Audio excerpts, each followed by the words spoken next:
Hello everyone, welcome to concept decoder.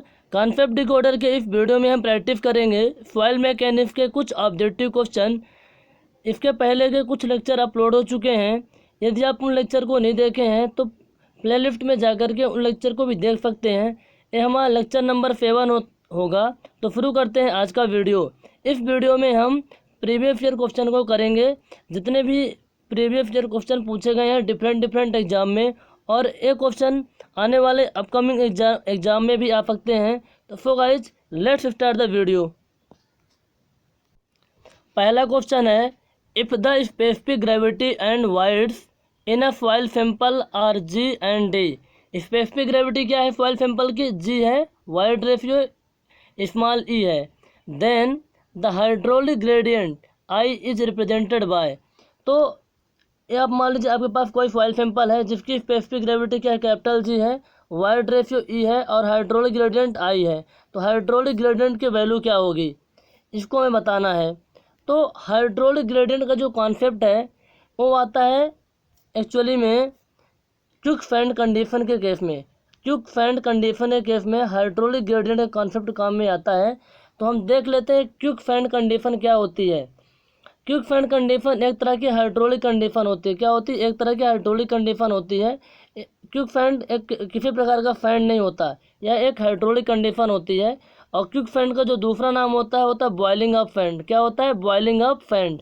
मान लीजिए ground surface है, ये क्या है? ग्राउंड सरफेस है। आपने यहाँ पर से गड्ढा खोदा, आपने यहाँ पे मिट्टी ले गए और यहाँ पर मान लीजिए आपने क्या किया, इस मिट्टी का एम्बैंकमेंट बना दिया।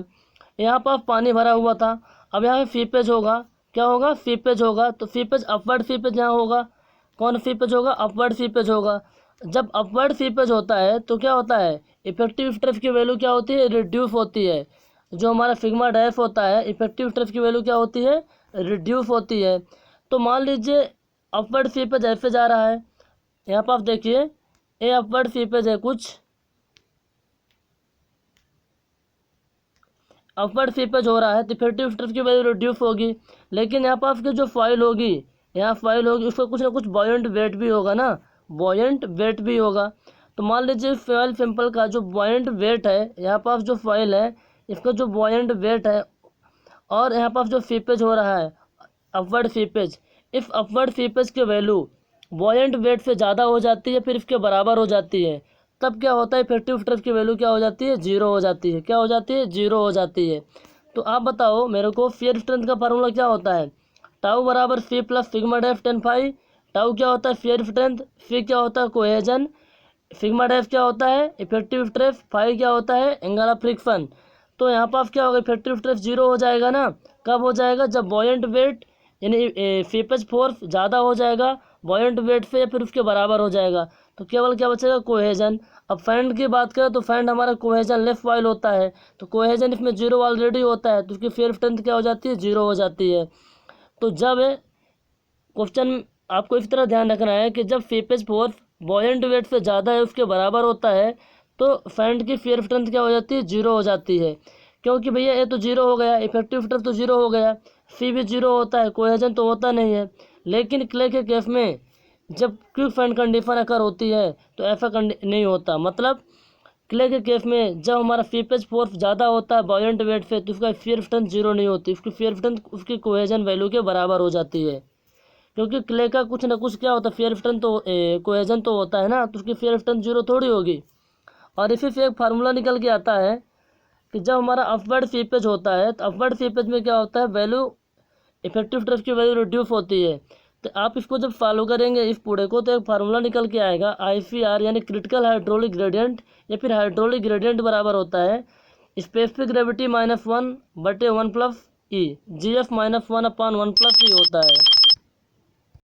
तो क्रिटिकल हाइड्रोलिक ग्रेडियंट की जो वैल्यू होती है, फार्मूला क्या होता है? GF -1/1 प्लस ई होता है।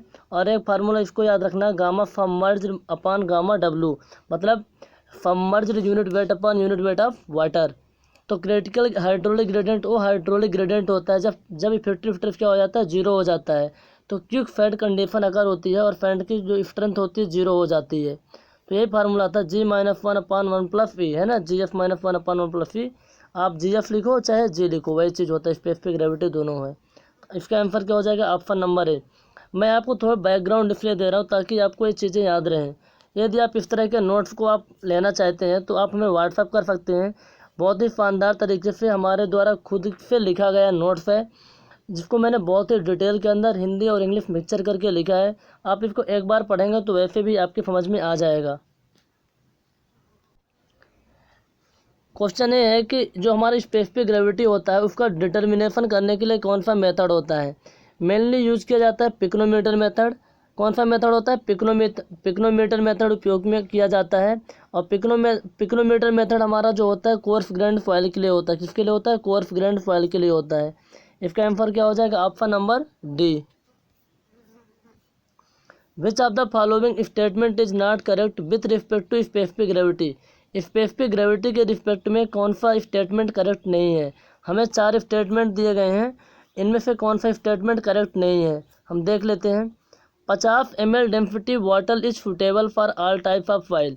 चाहे आपकी कोर्स ग्रेन्ड फाइल हो, चाहे आपकी फाइन ग्रेन्ड फाइल हो। फाइन ग्रेन्ड में सिल्ट हो, क्ले हो, कोर्स ग्रेन्ड में चाहे सैंड हो, चाहे ग्रेवल हो, किसी भी टाइप की फाइल हो, 50 ml डेंसिटी का बॉटल लिया जाता है। ये तो पता होगा आपको। केरोसिन यूज किया जाता है डेंसिटी ऑफ बॉटल में, सही बात है।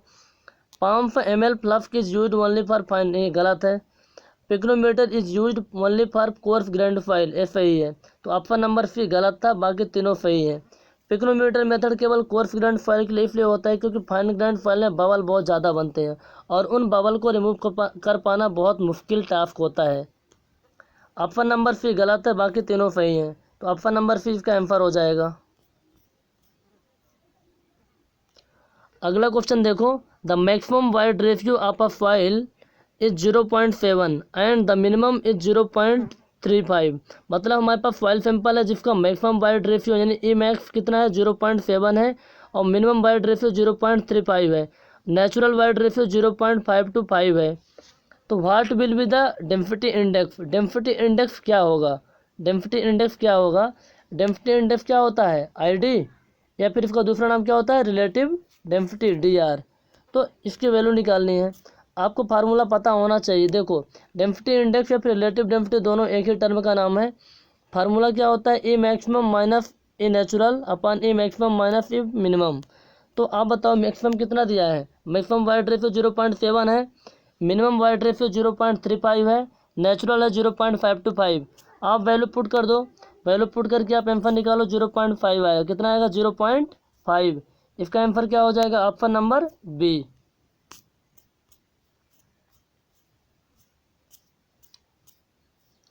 Approximately what is the specific gravity of sand? Sand की स्पेसिफिक ग्रेविटी क्या होती है? हमारा जो सैंड होता है इनऑर्गेनिक सॉइल है। कौन सा है? Inorganic soil. तो ऑर्गेनिक सॉइल कितना होता है? 1.2। इनऑर्गेनिक कितना होता है? 2.5।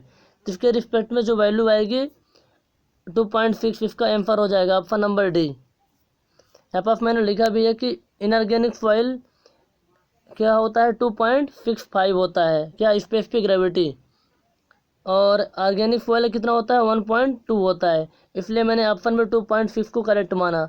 आप इनऑर्गेनिक फाइल में सैंड, ग्रेवल, सिल्ट, क्ले सभी आ जाते हैं, जबकि ऑर्गेनिक फाइल में पिट आता है जो वेजिटेटिव डिकम्पोजिशन से बनता है।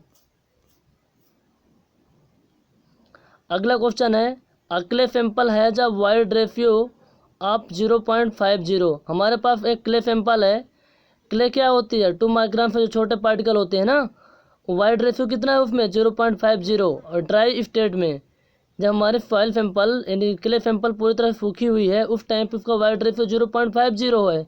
स्पेसिफिक ग्रेविटी कितनी है? 2.70। तो श्रिंकेज लिमिट विल भी क्या होगा?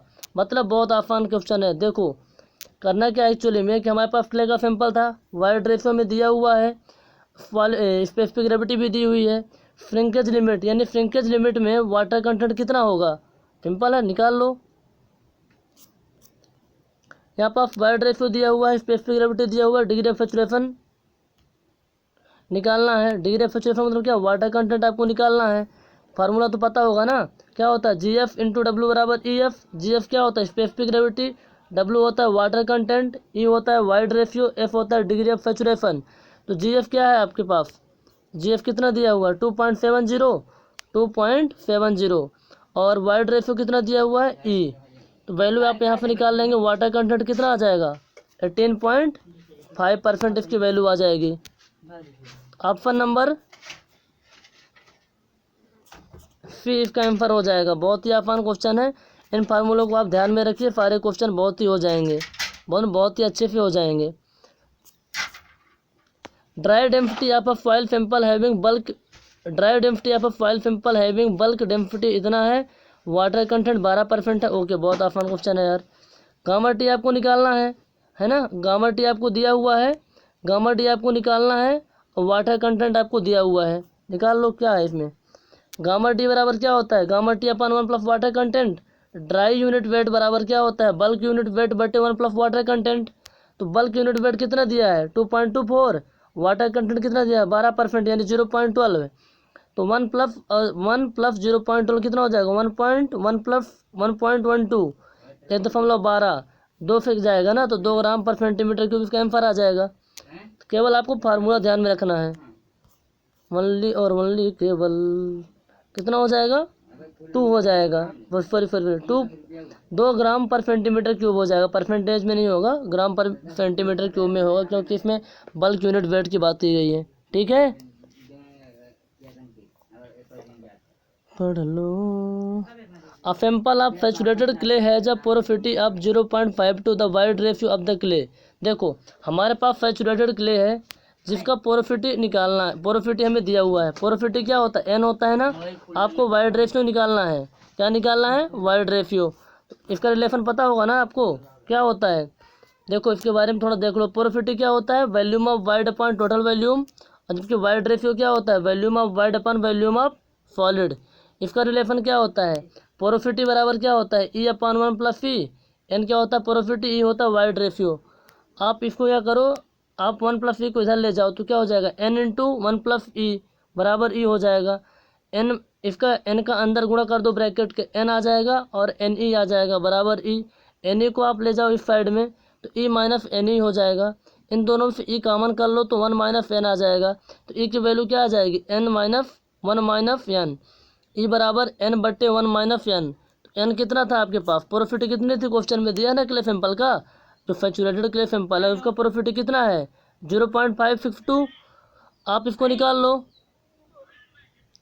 वैल्यू पुट करके निकाल लो तो कितना आ जाएगा 1.823 आ जाएगा, 1.283 आ जाएगा, कितना आ जाएगा 1.283। इसका ऑप्शन नंबर ए हो जाएगा।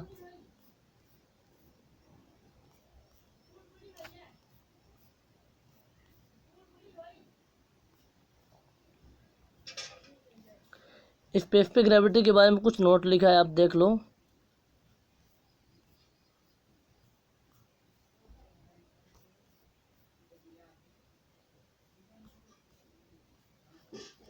The relative density of a granular foil is a given the relation. Relative density क्या होती है डी आर, इसका दूसरा नाम क्या होता है डेंसिटी इंडेक्स या फिर ड्राई डेंसिटी। ये क्या होता है इसका formula e maximum minus e natural upon e maximum minus e minimum. Maximum void ratio, natural void ratio, maximum void ratio, minimum void ratio, है ना। E maximum minus e natural upon e maximum minus e minimum. तो इसका option number C answer हो जाएगा। क्या होगा option number C, ई लिखो चाहे ई नेचुरल लिखो वही चीज़ होता है। लेकिन एक चीज़ इंपॉर्टेंट है इसमें, जो डेंसिटी इंडेक्स होता है, जिस तरह से कंसिस्टेंसी इंडेक्स बहुत ही इंपॉर्टेंट होता है फाइन ग्रेन्ड फॉइल के लिए, इसी तरह कोर्स ग्रेन्ड फॉइल के लिए डेंसिटी इंडेक्स या फिर रिलेटिव डेंसिटी बहुत ही ज़्यादा इम्पोर्टेंट होती है। आपको मैं बता दूं कि जो यदि हमारे फॉइल सैंपल का ड्राई डेंसिटी या फिर रिलेटिव डेंसिटी ज़्यादा है तो फॉइल की जो शियर स्ट्रेंथ क्या होती है बहुत ज़्यादा होती है और कंप्रेसिबिलिटी बहुत कम होती है। दोबारा सुनो, बहुत इंपॉर्टेंट है नोट, ड्राई डेंसिटी ज़्यादा होगी फॉइल सैंपल की तो शियर स्ट्रेंथ ज़्यादा होती है और कंप्रेसिबिलिटी कम होती है। ड्राई डेंसिटी कम होगी तो शियर स्ट्रेंथ हमारी क्या होगी कम होती है, कंप्रेसिबिलिटी ज़्यादा होती है। फिर एक नोट और है बेहद इंपॉर्टेंट है, मान लीजिए आपकी ड्राई डेंसिटी लेस देन 15% है तो हमारा फाइल कौन सी होगी वेरी लूज होगी। 15 से 35% है तो लूज होगी, 35 से 65% है तो मीडियम लूज होगी, 65 से 85% है तो डेंस होती है, 85% से ज़्यादा है तो वेरी डेंस होती है। इस तरह से डेंसिटी इंडेक्स की सहायता से हम इसको डिफाइन कर सकते हैं। एक और इम्पोर्टेंट फार्मूला है दूसरे फॉर्म में आईडी या फिर डीआर, ड्राई डेंसिटी या फिर डेंसिटी इंडेक्स क्या होता है, gamma d n minus gamma d minimum upon gamma d maximum minus gamma d minimum into gamma d maximum upon gamma d. Gamma d n का मतलब होता है natural dry density, minimum dry density, maximum dry density, minimum dry density, maximum dry density, dry density. इस फार्मूलों को भी आप याद रखिए, बहुत इंपॉर्टेंट है। कभी तो ई के फॉर्म में आता है, कभी तो इस फॉर्म में आता है। इस क्वेश्चन में ई के फॉर्म में था, हो सकता है अगली बार इस फॉर्म में आ जाए, तो ध्यान रखना इन चीज़ों को।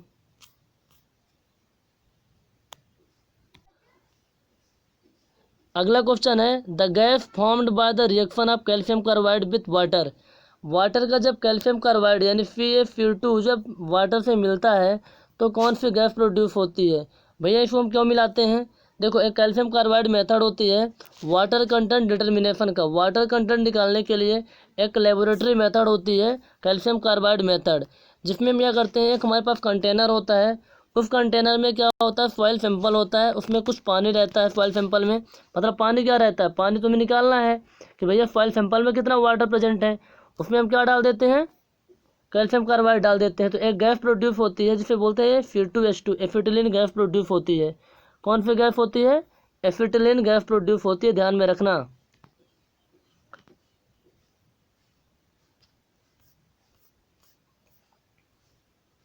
विच of the following represent the percentage limit of porosity of compacted sand. जो हमारे पास कंपैक्टेड सैंड है उसकी जो पोरोसिटी की परसेंटेज लिमिट है कितनी होती है, ये होती है 30 से 40%। कितनी होती है, 30 से 40% होती है। एक और क्वेश्चन देख लीजिए, अ पार्शियली सैचुरेटेड सॉइल कंटेन्स। जो हमारे पास पार्शियली सैचुरेटेड सॉइल होती है उसमें क्या क्या होता है। जनरली मैं आपको बता दूं 3 टाइप से सॉइल आपको मिलेगी। पहला अपना होता है, फेस डायग्राम की सहायता से मैं देख लेता हूँ थोड़ा सा।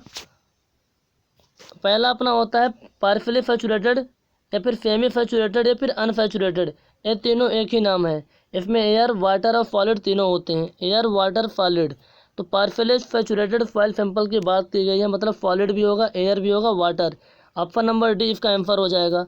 मान लीजिए आपकी बात की जाती है फुल्ली सैचुरेटेड या फिर सैचुरेटेड कह सकते हैं, इसमें वाटर और सॉलिड होते हैं।